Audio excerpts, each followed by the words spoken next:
পশ্চিমা বিশ্ব মানে ট্রাম্পের দেশ যতই ইরানকে উস্কে দিক না কেন, ইরানের সাহস কোনো দিন ভাঙতে পারবে না। দেখেন, এইরকম একটা বিক্ষোভ শেষ হতে না হতেই ইরান 3টি দেশে ট্রাম্পের যে ঘাঁটি আছে সেইখানে আক্রমণ করার একটা ইঙ্গিত দিয়েছে।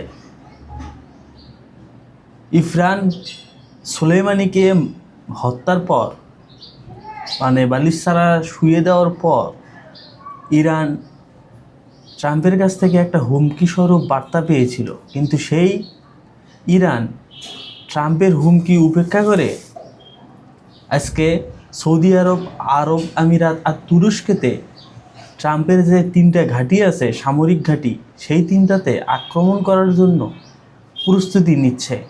কারণ Iran is the boss in the world. Iran কাউকে তোয়াক্কা করে না।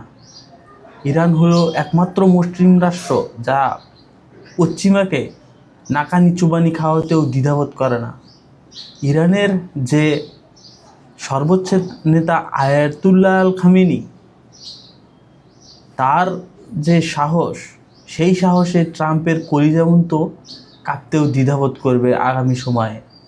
এখানে একটা বিক্ষোভ কীভাবে ঠেকাই দিল ইরান প্রশংসার দাবি রাখে, এবং দাবি রাখে এর মধ্যেই 3টা মহাদেশে সে সশস্ত্র হামলা চালানোর ইঙ্গিতও দিয়েছে। এখন ট্রাম্প কোন দিকে যাবে?